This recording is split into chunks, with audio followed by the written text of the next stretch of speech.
네, 오늘부터 사도행전을 시작합니다.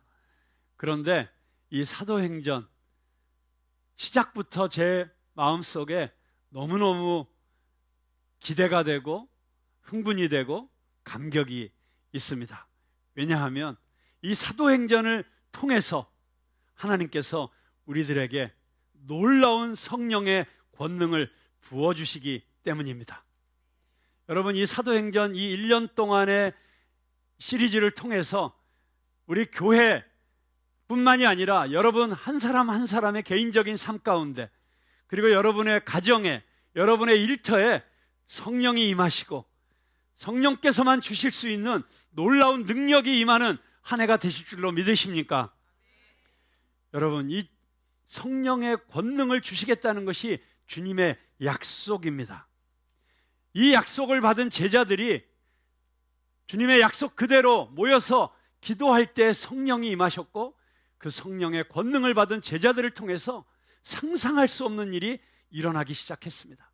한 사람 한 사람이 예수님을 자기의 개인의 구주로 영접하고 거듭나는 그리스도인이 되었을 뿐만 아니라 온 집안이 통째로 예수를 믿게 되고 도시가 뒤집어지고 세상이 바뀌게 되는 역사들이 일어나게 되었습니다.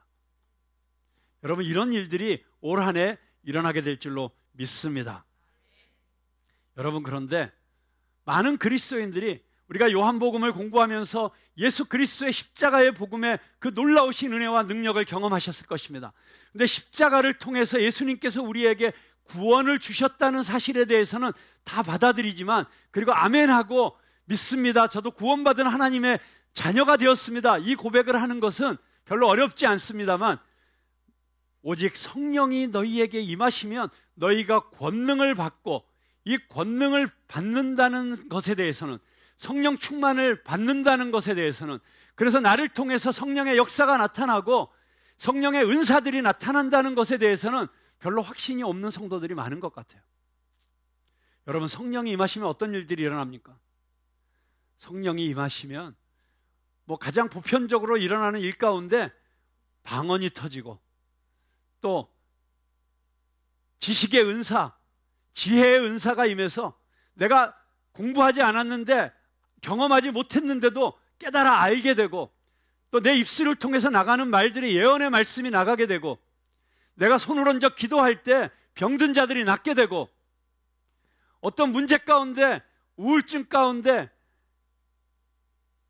공황장애 가운데, 불면증 가운데 정말 고통받고 있는 자들이 기도할 때 모든 질병들과 정말 우리를 괴롭히고 있는 악한 영들이 떠나가게 되고, 모든 속박과 사슬로부터 자유케 되고, 이런 역사가 일어난다는 것에 대해서 그건 특별한 사람임, 예수 믿는 사람 중에서도 뭔가 신학교를 다니고 목사 안수를 받았다든지, 교인 중에서도 좀 특별하게 40일 금식기도도 하시고 매주 산기도 갔다 오시고, 이런 권사님들에게나 일어나는 일이고, 성령의 임재, 성령의 충만, 성령의 능력, 나랑은 상관없는 일이다 라고 혹시 생각하시는 분들이 계시다면, 이 시간에 그 선입견들이 깨지시게 되기를 주님의 이름으로 축원합니다. 여러분, 성령의 역사는 모든 그리스도인들에게 약속된 것입니다. 이 사도행전을 통해서 그 성령의 역사가, 성령의 권능이, 성령의 새 바람이 내 삶 가운데 불어 일기 시작하는 시작이 되기를 주님의 이름으로 축복합니다. 자, 오늘은 사도행전을 시작하는 첫날이기 때문에 제가 사도행전 전체가 어떤 책인지를 인트로덕션, 이 서론처럼 말씀을 드리겠습니다. 그리고 본문은 아주 짧게 다룰 예정입니다. 그런데 이 본문을 좀 더 깊이 있게 다루는 설교를 듣고 싶으시면 이따가 오후 청년 예배 한 번 더 오시면 됩니다. 아멘이 없으실까?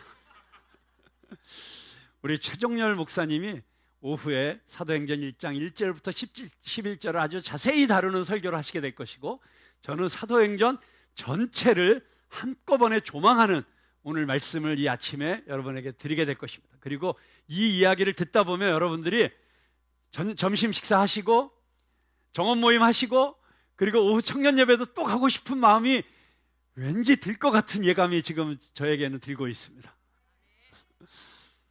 자, 사도행전의 별명이 세 가지가 있습니다. 이 세 가지 별명이 사도행전이 어떤 책인지를 이야기해주고 있습니다. 첫째, 사도행전의 별명은 성령행전입니다. 그렇습니다. 사도행전을 관통하는 주제는 성령의 역사입니다. 여러분, 성령과 성령 체험 없이는 사도행전이 이해가 되지 않습니다. 사도들이 모여서 기도할 때 성령이 임재하기 시작합니다. 그들이 충만해지고 불이 임하자 성령에 따라 말하기 시작합니다. 그들은 자기도 모르는 사이에 성령님이 말하게 하심을 따라서 만나는 사람마다 이야기를 시작합니다. 그런데 그들의 대화의 주제는 언제나 예수님이었습니다. 여러분, 정원 모임에 예수님이 임하시게, 성령님이 임하셔서 여러분의 대화의 주제가 오직 예수가 되기를 주님의 이름으로 축복합니다. 예수님이 영광 받으시고, 예수님이 높임을 받으시고, 예수님이 어떤 분이신지가 알려지는 정원 모임이 되기를 주님의 이름으로 축복합니다. 그 외에 딴 얘기를 하는 사람들은 약간 이상한 사람들이에요. 아멘이십니까? 여러분, 성령 받은 사람이 하는 이야기는 예수님 이야기를 할 수밖에 없는 것입니다. 여러분, 말이란 생각입니다. 생각 없이 언어가 존재하지 않습니다. 성령으로 충만하면 성령님의 생각을 내가 말하는 것이고, 성령님의 생각을 내가 주장하는 것이고, 성령님의 생각을 내가 행동하는 것입니다. 그렇게 성령님의 생각대로 살다 보면 그 사람이 인간적으로는 매력이 없다 할지라도 이상하게 그 사람 주변에 사람이 모이고 그 사람의 이야기를 더 듣고 싶어집니다.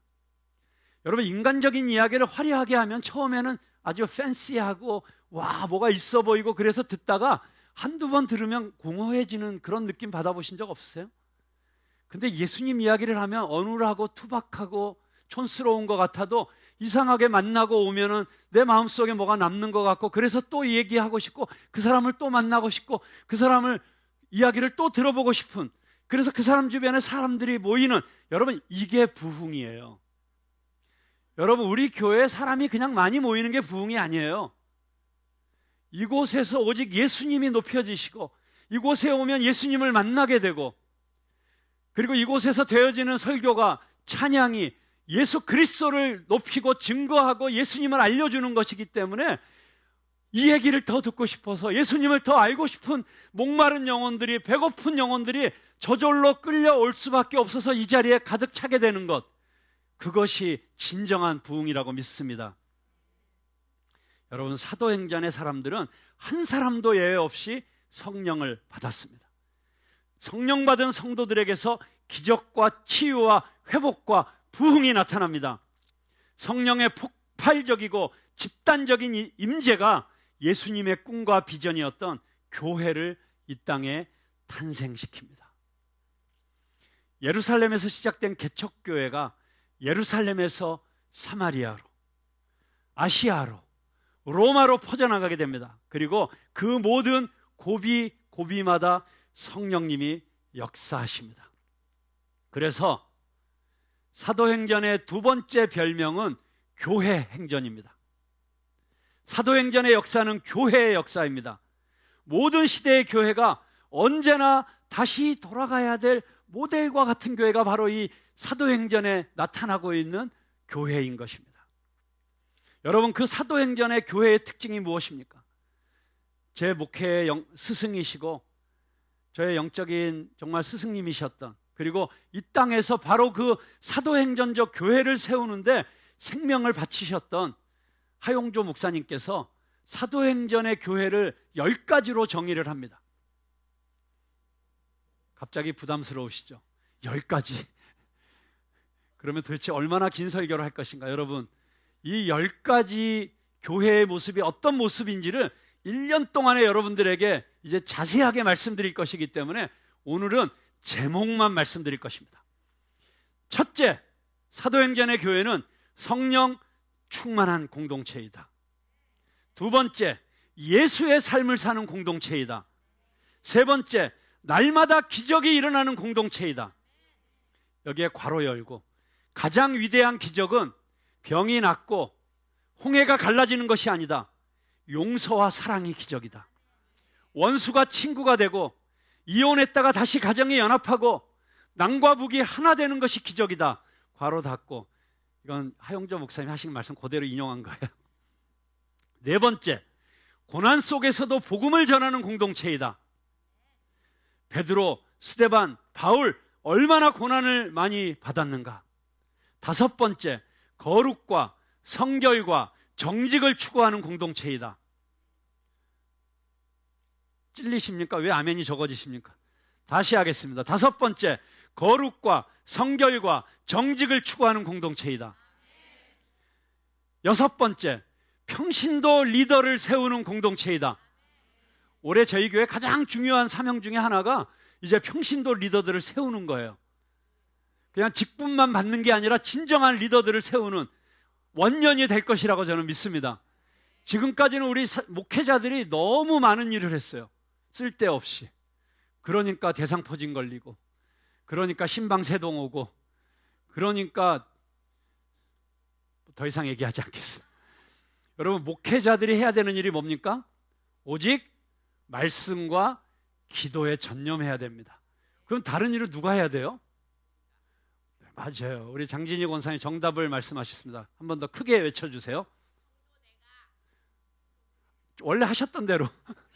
네, 우리가 다 따라하겠습니다. 누가 해야 됩니까? 맞습니다. 자, 일곱 번째. 이거는 조금 아멘하기가 힘든 공동체의 모습입니다. 일곱 번째, 순교하는 공동체이다. 여러분, 아멘하는 분에게 순교 신앙의 영성을 허락해 주실 줄로 믿습니다. 여러분, 어쩌면 우리는 날마다 죽어야 돼요. 우리가 그리스도인으로 살아가는 것은 날마다 순교하는 것입니다. 그래서 사도 바울도 내가 날마다 죽노라 했잖아요. 여러분, 삶 속에서 내가 죽는 게 십자가 지는 거고 순교하는 거예요. 다시 외치겠습니다. 일곱 번째, 순교하는 공동체이다. 여덟 번째, 이방인을 품는 공동체이다. 여러분, 이 땅에 많은 이방인들이 와 있잖아요. 우리나라에 와 있는 이주 노동자들이 현재 벌써 200만이에요. 이곳에 와 있는 유학생들이 수십만 명이에요. 그런데 눈에 보이는 이방인들뿐만 아니라 어쩌면 여기서 품어야 되는 이방인들은 지금까지 나와 사회적 계급이 다르다고 생각하고 나랑 상관없다고 생각했던 사람, 나랑 너무 문화가 다르다라고 나는 저 사람들이랑 어울릴 수 없다고 생각되는 사람들, 어쩌면 대한민국에서 가장 심각한 이방인들은 여러분들과 정치적인 색깔이 다르다고 좌우 진영으로 나뉘어져 있는 반대편의 사람들, 여러분, 그런 사람들이 이방인이라고 생각하셔야 돼요. 그리고 여러분들이 해야 되는 일이 무슨 일이라고 생각하십니까? 나랑 정치적 색깔이 다를지라도 그리스도의 사랑으로 품을 줄 아는, 그들에게 복음을 전할 줄 아는 그런 그리스도인들이 되기를 주님의 이름으로 축복합니다. 여러분, 대한민국의 가장 심각한 문제를 해결해 낼 수 있는 유일한 공동체는 교회밖에 없는 줄로 믿습니다. 근데 교회마저 세상을 따라가면 안 돼요. 아홉 번째, 땅끝까지 선교하는 공동체이다. 바울의 전도 여행, 로마에서 끝이 나지만 그는 로마에서 전도한 후에 그의 소망은 그 당시에 땅끝으로 생각했던 스페인까지 가서 전도하는 것이었습니다. 그런데 여러분, 바울처럼 꼭 먼 곳에 가서 복음을 전하는 것만이 전부는 아닙니다. 우리가 사는 곳이 선교지입니다. 우리는 가정의 선교사, 직장의 선교사, 사회의 선교사가 되어야 합니다. 선교지뿐만이 아니라 우리의 일터에서, 직장에서 순교할 각오로 사는 것이 선교입니다. 여러분, 보통 사람이 직장에서 8시간 일한다고 하면 그리스도인은 10시간 일할 각오로 살아야 합니다. 억울하세요? 여러분, 주어진 시간보다 2시간 정도 회사를 위해서 말없이 봉사하고 헌신하는 것입니다. 예를 들어서 최소 30분 일찍 가서 휴지통 다 비우고 동료들이 놔두고 간 커피 종이잔 치워주고 책상 정리도 해주고 말없이 묵묵히 누가 이렇게 청소했지? 나중에 알고 보니까 김대리야. 근데 김대리 왜 저럴까? 잘 보여가지고 빨리 승진하려고 하는가? 근데 그게 아니라 그가 그리스도인이었기 때문에.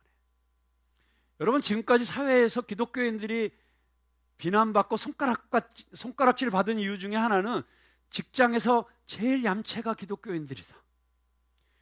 직장에 와가지고 계속 전화를 하는데 영업하고 있는 게 아니라 권사님, 장로님, 이번 주일, 이번 코스 뭐 교회 얘기하고 있고, 교회 복사기 가지고 뭐 복사하는데 보니까 교회 주보 복사하고 있고, 뭐 직장 복사기 가지고 뭐 이런 일들을 하면 안 된다는 것이죠. 이제는 내가 있음으로 그 직장이 복을 받는 요셉과 같은 그리스도인들이 다 되시기를 주님의 이름으로 축복합니다. 여러분, 주어진 시간보다 더 많은 일을 하고 말없이 봉사하고 더 수당을 주지 않아도 기쁘게, 때로는 직장 동료들을 위해서 내가 희생하고 내가 더 일할 수 있는 그런 마음이 선교사의 마음이고 사도행전의 마음인 줄로 믿으시기 바랍니다. 여러분, 초대교회의 모습을 보면 말도 안 되는 일들을 기독교인들이 한 걸 봅니다. 심지어는 그 당시에는 노예선에 팔려갔잖아요. 빚을 못 갚으면. 그런데 노예선으로 팔려가는 누군가의 아들을 위에 대신해서 내가 대신 들어갈게 하고 노예선으로 들어가는 기독교인들이 있었다는 거예요. 말이 안 되잖아요.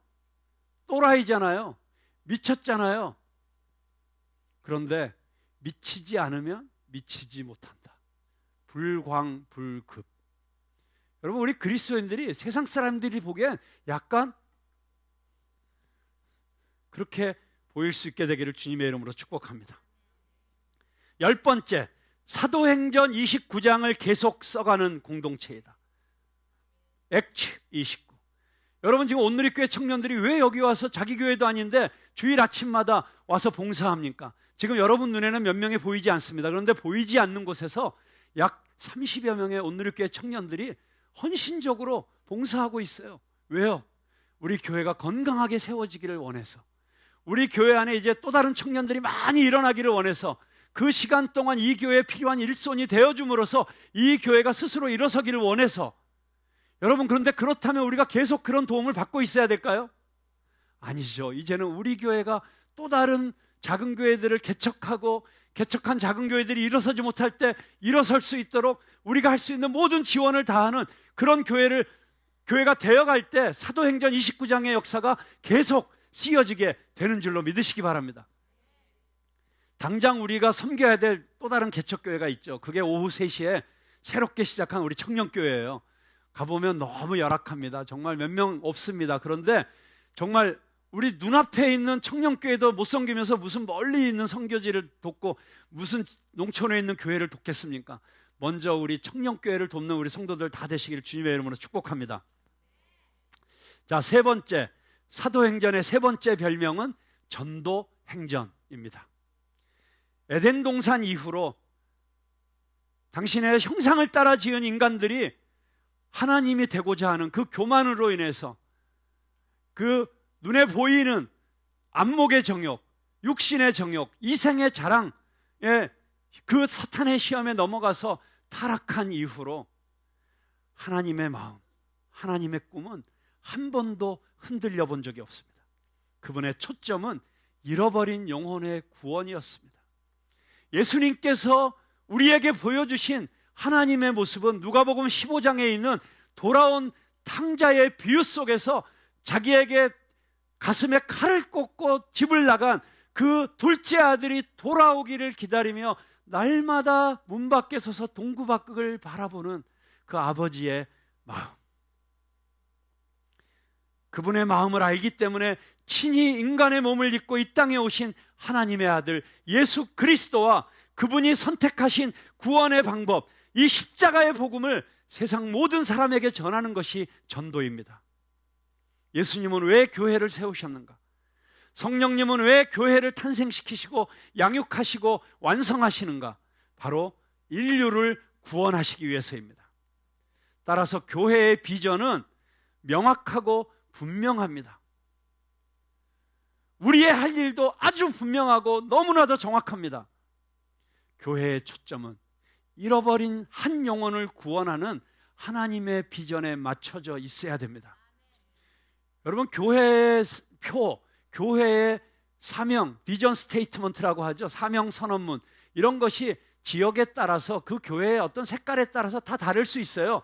예를 들어 우리 교회는 문화와 예술로 땅끝까지 복음을 전하는 교회. 그러니까 우리 교회 성도님들이 그러면 문화인 예술인 아니면 우리 교회 올 수 없습니까? 뭐 이렇게 질문하시는 분이 있어요. 전혀 그런 거 아니죠. 단지 우리 교회가 가지고 있는 어떤 특별한 은사와 또 하나님께서 우리에게 주신 특별한 DNA를 따라서 문화와 예술이 조금 강조되는 것이지, 우리의 모든 비전은 딱 한 가지입니다. 영혼 구원입니다. 잃어버린 영혼을 주님 앞으로 인도하는 것입니다. 죽어가는 한 영혼, 잃어버린 한 영혼, 버려진 한 영혼, 날개가 꺾인 한 영혼, 가지가 부러진 한 영혼을 예수님의 몸이란 지체로서 영접하는 것입니다. 우리가 혼자서 할 수 없는 일을 우리가 하나 되어 같이 하는 것입니다. 결국 교회의 핵심적인 본질은 영혼 구원입니다. 교회는 영원히 영혼을 구원하는 공동체로, 전도하는 공동체로 남아 있어야 합니다. 전도는 교회가 해야 되는 여러 가지 일 중에 하나가 아니라 교회 자체가 전도되다.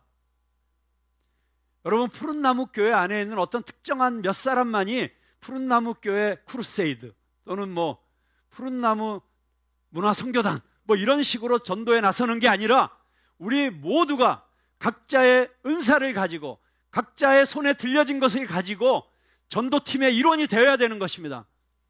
우리가 이 자리에 있는 것은 그 전도자가 되기 위한 훈련을 받기 위해서 이 자리에 있는 것이에요. 그래서 내가 이 교회에 1년이 있어도 2년이 있어도 3년이 있어도 내가 십자가의 복음을 증거하지 못하고 다른 사람들에게 내 입술로, 내 말로, 내 삶으로 복음을 전하지 못한다면 여러분 고민해 보셔야 돼요. 내가 잘못인지 교회가 잘못인지, 내가 정말 제대로 영적으로 성장하고 있는 것인지 정체되고 있는 것인지. 이제 말씀을 정리하겠습니다. 예수님이 온 인류를 구원하기 위해 십자가를 지고 피 흘려 죽으시고 교회를 세우신 이 비전, 성령님이 한 영혼을 어루만져 주시고 구원해 주시는 이 비전, 초대교회 성도들이 생명을 다해서 이루기 원했던 하나님 나라와 예수 그리스도와 복음 전파의 비전, 이 비전이 저와 여러분의 비전이 되어야 합니다. 푸른나무 교회는 이 비전을 위해서 존재하는 것입니다. 성령께서 우리 가운데 임하셔서 우리의 상한 마음을 치유하시고 이 놀라운 비전을 품을 수 있게 하시고 우리로 이 땅에서든지 땅끝에서든지 주님의 복음을 전하는 자들로 살아갈 수 있게 되기를 주님의 이름으로 축원합니다. 여러분, 그러기 위해서 우리에게 필요한 것은 딱 한 가지예요. 8절 말씀 함께 한 목소리를 읽어보겠습니다. 오직 성령이 너희에게 임하시면 너희가 권능을 받고 예루살렘과 온 유대와 사마리아와 땅끝까지 이르러 내 증인이 되리라 하시니라. 아멘.